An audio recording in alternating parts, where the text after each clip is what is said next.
Hi, I recently baked a ham and had leftovers and wasn't sure what I wanted to do with it. So, what attracted me to this recipe is that there are very few ingredients. It seems pretty simple and straightforward, and it's a good way to use up the ham. This recipe, it's for a ham loaf. So, what I have here is a pound and a half of cooked ham. The original recipe called for ground pork, but I have ground pork sausage instead. So this is a 1 pound tube, 2 eggs, some milk, and instead of 1 cup of breadcrumbs, I'm using 1 cup of mashed up pork rinds or ground pork rinds.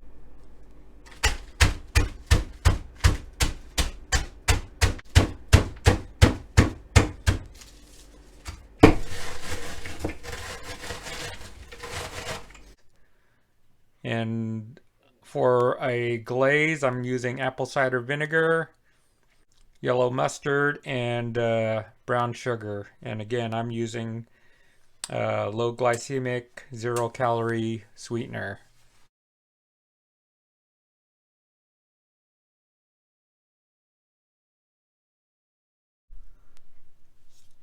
Here's the second reason I wanted to try the recipe. I recently received this chopper from Tupperware, and it comes with a cord where you attach this and it'll chop stuff up, but I don't know if it's meant to chop up meat, and we'll find out. I'll put it to the test. So I put in a little of the ham. I'll put this lid on and give it a few cranks to see what happens.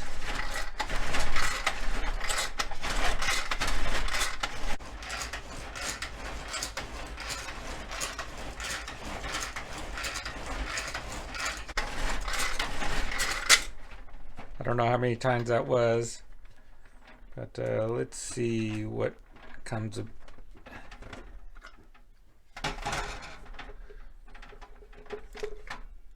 I wonder if I'm supposed to put liquid in it.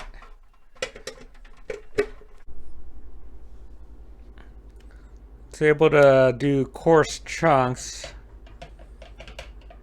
I'm trying to figure out if I should add the eggs now or wait, but I think what I'll do is pull out my food chopper and do it manually or electrically. Alright, the original recipe calls for ground ham. I don't have a meat grinder, so I tried to use the Tupperware food chopper thingy, and that didn't work, so I'm going to pull out the electric one. So the idea is to mince this as fine as possible.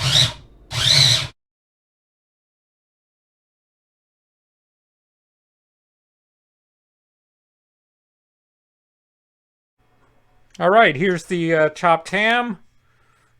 Gone through the chopper. It's pretty fine. So now I'm going to add the breadcrumbs and the eggs and the sausage, and add milk as needed. But if I can't incorporate all this by hand, what I'll do is I'll throw it back in the chopper and do the combination there. So there's 1 cup of pork rinds, and I should pre-mix the egg before I add it to the mix. And I'll add the dairy as needed. So here's the egg, and I'll get the pork sausage. Alright, with the egg added, I'll just add the pork sausage and blend this in. The original recipe actually called for cooked ground pork, but there are recipes that call for raw pork too, and since I'm adding egg, I'm gonna have to cook to 160, so I decided not to dirty another pan and just add the pork sausage raw. Alright, since I have the Ziploc bag from the ham, I'm going to use that as my mixing. So I'll go and incorporate everything together. Then I'll form a loaf. Whoops. Getting a little too aggressive there.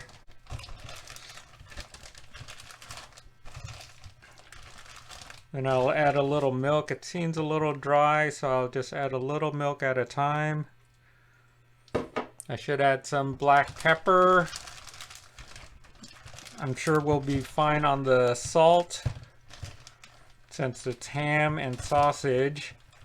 And the idea is to get this all incorporated and form a loaf.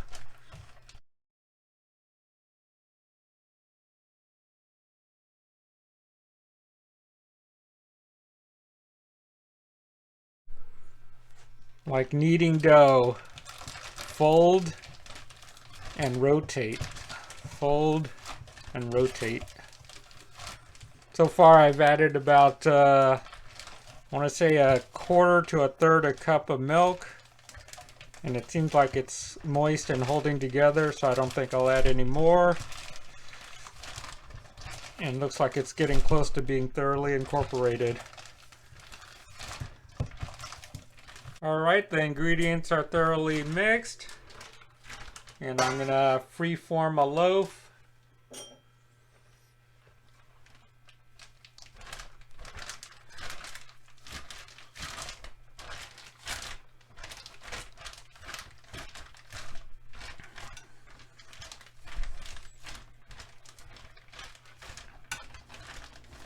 Try to make it even. And I'm going to insert a thermometer, bake to an internal temperature roughly 160, and also we'll glaze this when it's close to being done. Alright, here's the ham loaf ready to go into the oven. I have the thermometer set to 150. Internal temperature, I'm going to cook to 160, but at 150 I'll glaze the ham loaf and let it go up to 160. Right now the oven's at 350. According to the recipe, using all the cooked meats, it would take 45 minutes, but we'll see how long it takes with raw pork and my oven.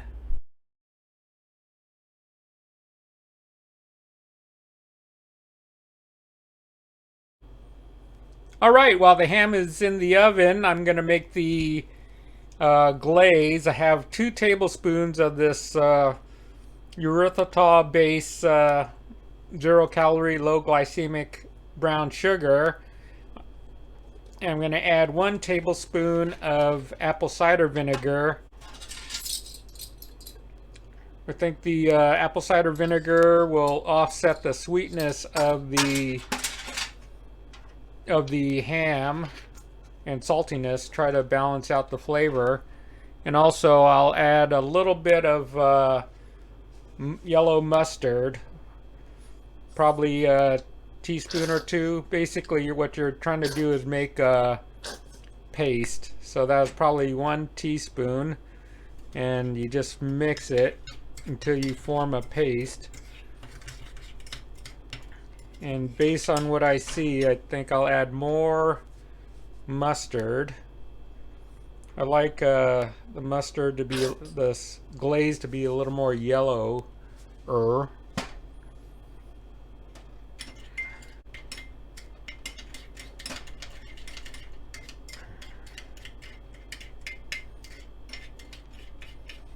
And I'll give it a quick taste and see how if it needs more sweetener.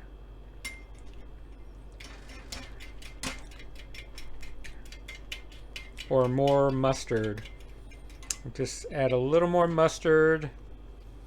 I think the vinegar is just right and the sweetness is just right.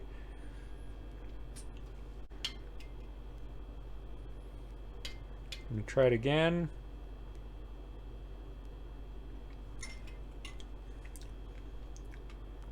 Alright, that's good. So I'll wait till the ham gets to about 150. I'll glaze it and bake it for about 20 more minutes after that. Alright, it's been an hour. The ham loaf reached internal temperature 150. I'm going to glaze it. So I'll glaze half just to see if it makes a difference. And I'll let it go for another 10-15 minutes because we're pretty much at temperature. But I want to see if this glaze does anything for the final flavor. So half of it will be glazed and the other half I left alone since it looks so nice.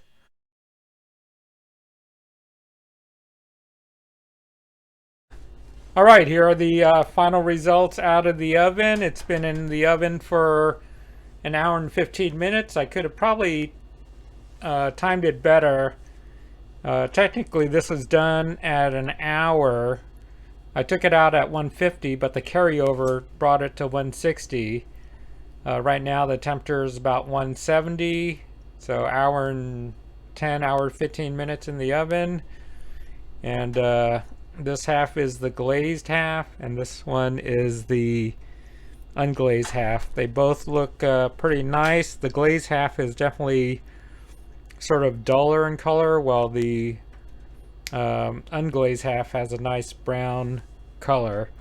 So I'll let this cool a little bit and then give it a cut and see how it looks in the middle.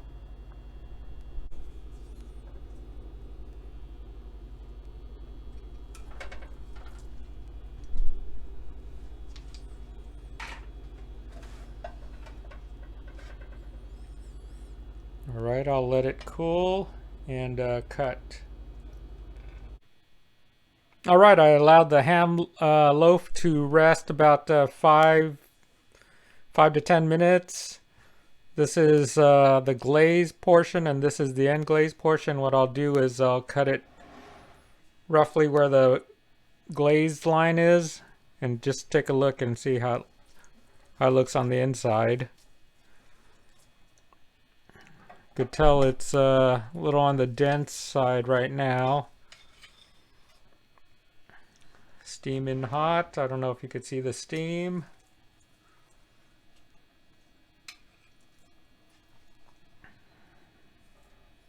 Oops.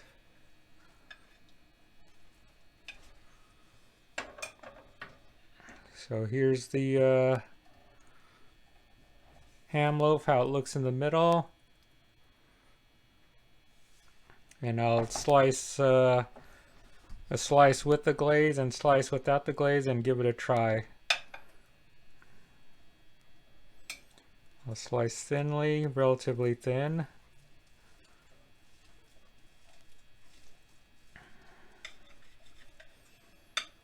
I cooked this to 170 according to the thermometer, so it's definitely done. So no worries about raw eggs and raw pork.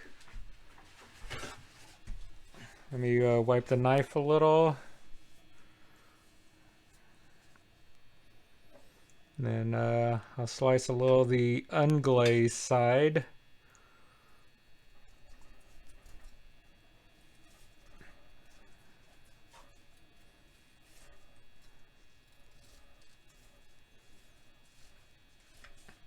One thing I was worried about is that this ham loaf would be falling apart, but it looks like using the sausage, raw pork, helped bind it together. So I'll put this on a plate and give it a try.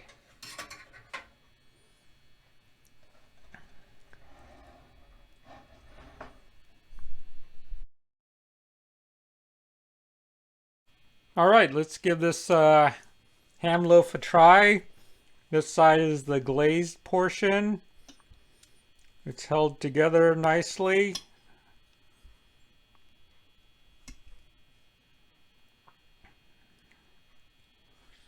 Probably if this were a sweeter glaze, you'd get more browning. Let's give it a try.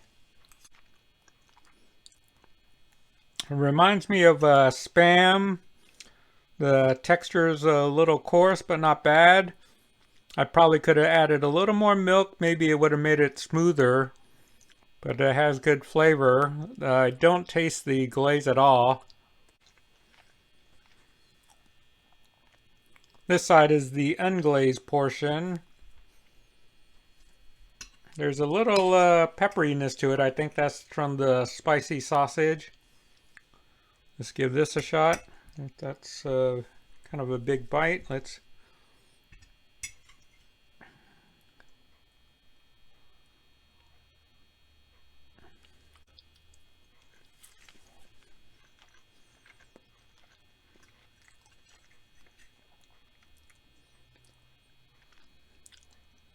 Yeah, definitely has a Spam flavor to it. I guess that's what pork and ham, Spam. So it's not bad.